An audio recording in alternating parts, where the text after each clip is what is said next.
थाली में वो जल का लोटा लेकर के खड़ी थी। जल का लोटा उन्होंने फेंक दिया। क्यों फेंक दिया? उन्होंने सोचा जब हमारे दुल्हा की जटा से ही गंगा निकल रही है तो इनको सामान्य लोटा क्या दिखाएं हम, इसलिए उनका लोटा गिर गया।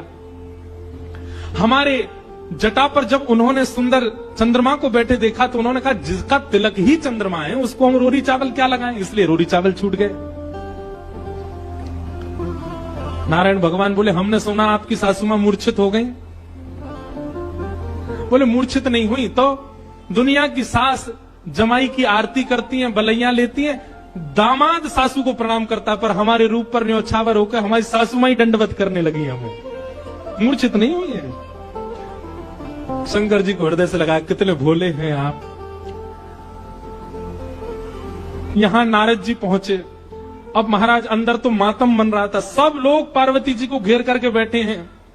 मैना मैया जैसे तैसे होश में आई, होश में आकर के बोली हमने नारद का क्या बिगाड़ा, ऐसा पति, इसके लिए इतना घनघोर तप करवाया पार्वती जी से, हमने नारद का क्या बिगाड़ा। आहा, नारद जी महाराज तभी आ गई। नारद जी आकर के समझाने लगे और मैना मैया से कह रहे हैं क्या मैया,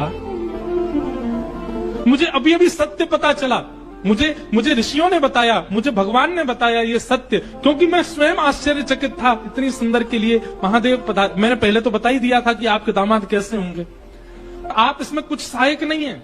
आपकी पुत्री जो है ये साक्षात जगदम्बा है, साक्षात भवानी है, ये साक्षात सती रूपा है। पहले यही सती रूप बनकर के आई थी, महादेव की अर्धांगिनी बनी, किसी कारण से इनको देह त्याग करना पड़ा और देह त्याग करते समय इन्होंने ही हरि से मांगा था कि जन्म जन्म शिव पद अनुरागा, और उसी कारण से ये पार्वती बनकर के आई है। मेरे और आपके चाहने से विवाह नहीं हो रहा है, ये भवानी, और भवानी सदा शिव की होती हैं।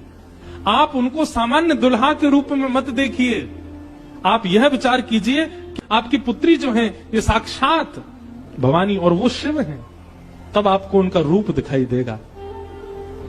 पूरी कथा बताई और सब बात सुनकर के, नारद जी के सुंदर वचनों को सुनकर के हिमाचल और मैना देवी अब पार्वती जी के चरण वंदन करने लगे। हम तो पहचान ही नहीं पाए कि हमारे कुल में साक्षात भवानी प्रकट हुई हैं। जब दुल्हा के रूप में महादेव को देखा तो सब भयभीत होकर के भाग गए थे, लेकिन अब सब साक्षात महादेव के रूप में जब सब देखा तो सबके हृदय में हर्ष होने लगा, सबके मन में आनंद होने लगा, सब अपना सौभाग्य माने लगे।